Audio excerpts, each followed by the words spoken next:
Subscribe Knowledge Hub and press the bell icon for all latest videos and updates. Thank you.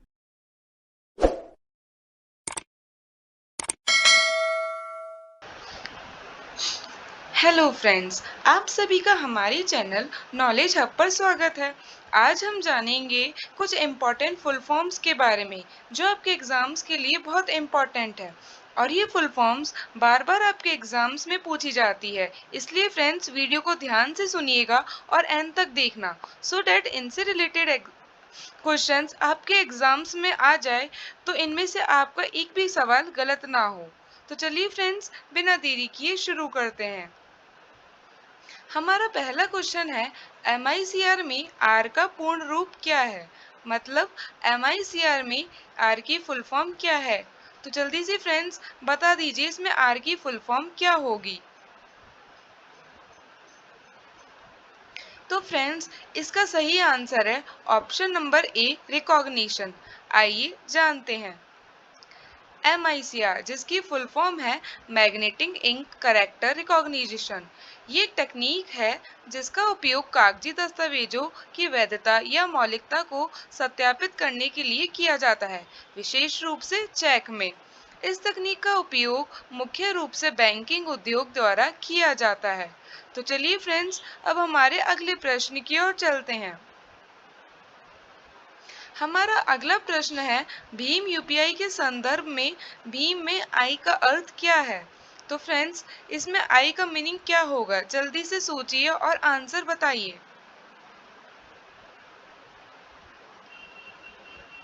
तो friends इसका सही answer है option number D, interface. आइए जानते हैं। Bhim UPI के संदर्भ में आई का अर्थ भीम में इंटरफेस से है। भारत इंटरफेस फॉर मनी जो कि भीम की फुल फॉर्म है। भीम की फुल फॉर्म क्या है? Bharat interface for money. ये एक ऐसा ऐप है जो आपको यूनिफाइड पेमेंट इंटरफेस मतलब यूपीआई का उपयोग करके सरल, आसान और त्वरित भुगतान लेन देन करने देता है। तो चलिए फ्रेंड्स, अब हमारे अगले प्रश्न की ओर चलते हैं। हमारा अगला प्रश्न है, एचबीजे पाइपलाइन में वी अक्षर का अर्थ क्या है? जो भारत की पहली अंतर्राज्यीय अंतर्देशीय प्राकृतिक गैस पाइपलाइन है। तो जल्दी से फ्रेंड्स इसका आंसर भी कमेंट करके बता दीजिए। तो फ्रेंड्स इसका सही आंसर है ऑप्शन नंबर डी, विजयपुर। आइए जानते हैं। अक्षर वी एचवीजे पाइपलाइन में विजयपुर के लिए है, जो भारत की पहली अंतर्राज्यीय अंतर्देशीय प्राकृतिक गैस पाइपलाइन है। यह पाइपलाइन गुजरात के हजीरा से विजयपुर, मध्य प्रदेश से होते हुए जगदीशपुर, उत्तर प्रदेश तक जाती है। तो चलिए फ्रेंड्स, अब हमारे अगले प्रश्न की ओर चलते हैं। हमारा अगला प्रश्न है, भारत ने UNFCCC में बहुपक्षीय वार्ताओं में सक्रिय रूप से काम किया है। UNFCCC का पूर्ण रूप क्या होता है? तो जल्दी से फ्रेंड्स UNFCCC की फुल फॉर्म बता दीजिए। तो फ्रेंड्स इसका सही आंसर है option number C, United Nation Framework Convention on Climate Change. तो फ्रेंड्स किस किस का आंसर सही था? आइए कुछ और जानकारी जानते हैं। भारत UNFCCC में बहुपक्षीय वार्ताओं में सक्रिय रूप से लगा हुआ है। UNFCCC जिसकी फुल फॉर्म है United Nations framework Convention on Climate change. Convention में निकट सार्वभौमिक सदस्य जिसमें 197 पक्ष है और ये 2015 के पेरिस समझौते की मूल संधि है। तो फ्रेंड्स अब हमारे नेक्स्ट प्रश्न की ओर चलते हैं। हमारा अगला प्रश्न है, JPEJ का सही पूर्ण रूप निम्न से कौन सा है? तो फ्रेंड्स जल्दी से बता दीजिए JPEJ की क्या फुल फॉर्म होगी?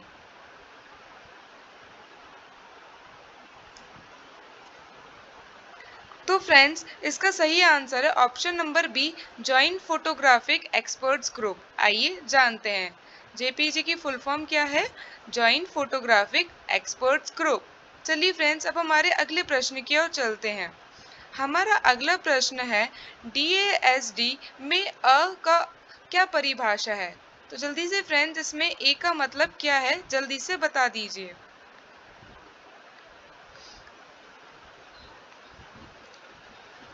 तो फ्रेंड्स इसका सही आंसर है ऑप्शन नंबर डी एक्सेस। आइए जानते हैं। DASD की फुल फॉर्म जो कि है डायरेक्ट एक्सेस स्टोरेज डिवाइस। ये एक सेकेंडरी स्टोरेज डिवाइस है जिसमें प्रत्येक भौतिक रिकॉर्ड का एक अंततः स्थान और एक अनूठा पता होता है। DASD में हार्ड डिस्क, चुंबकीय ड्रम, ऑप्टिकल डिस्क आदि शामिल है। तो चलिए फ्रेंड्स अब हमारे अगले प्रश्न की ओर चलते हैं। हमारा अगला प्रश्न है, भारतीय लोक सेवाओं की श्रेणियों से संबंधित निम्नलिखित में से कौन से संक्षिप्त रूप सही नहीं है।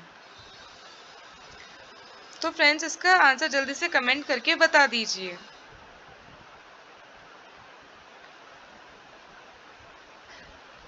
इसका सही आंसर है ऑप्शन नंबर बी ICS। आइए जानते हैं। सही आंसर है हमारा ICS। IAS जो कि भारतीय प्रशासनिक सेवा है, IPS जिसे हम भारतीय विदेश सेवा और IPS को हम भारतीय पुलिस सेवा, भारतीय सिविल सेवाओं की श्रेणियां हैं।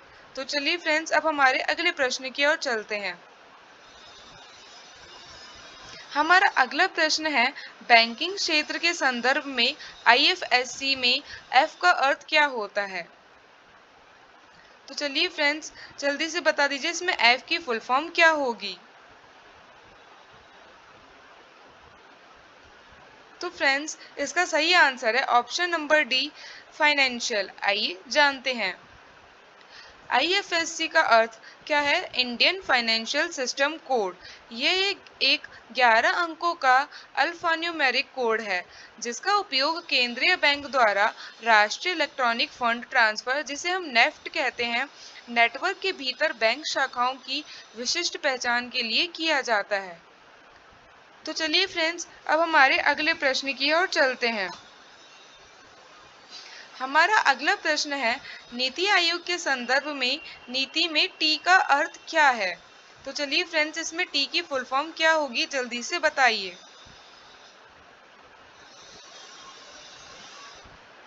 तो फ्रेंड्स इसका आंसर है option number C to transform. आइए जानते हैं। नीति की फुल फॉर्म क्या है।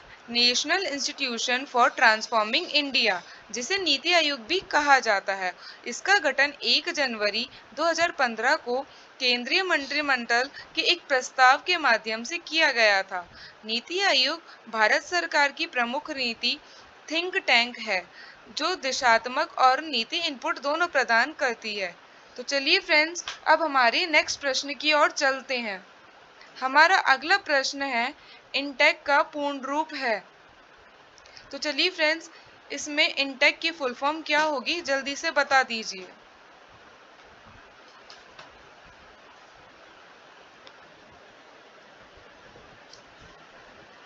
तो फ्रेंड्स इसका सही ऑप्शन है option number A Indian national trust for art and culture heritage. चलिए फ्रेंड्स हमारे अगले प्रश्न की ओर चलते हैं। हमारा अगला प्रश्न है, सूचना और संचार प्रौद्योगिकी के क्षेत्र में EEPROM का पूर्ण रूप क्या है। तो जल्दी से फ्रेंड्स EEPROM की फुल फॉर्म बता दीजिए। फ्रेंड्स ये इम्पोर्टेंट क्वेश्चन है तो जल्दी से इसका आंसर कमेंट करके बताइए।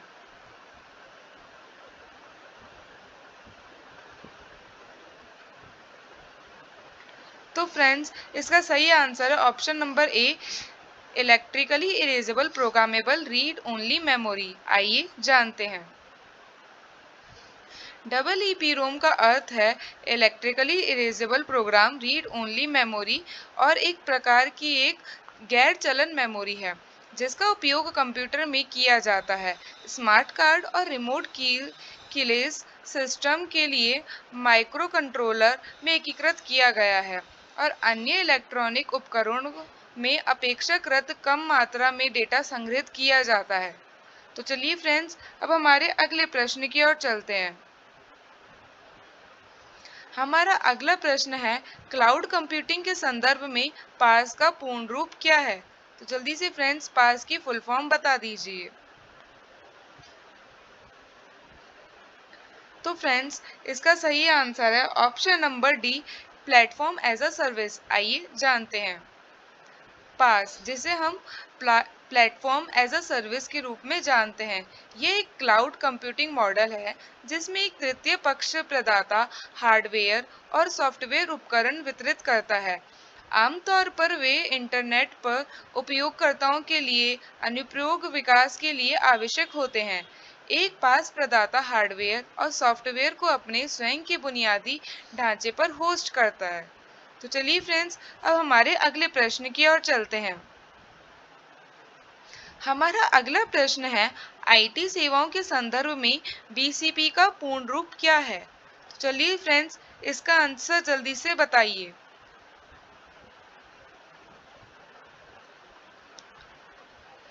तो फ्रेंड्स, इसका सही आंसर है ऑप्शन नंबर ए, बिजनेस कंटिन्यूटी प्लान। आइए जानते हैं।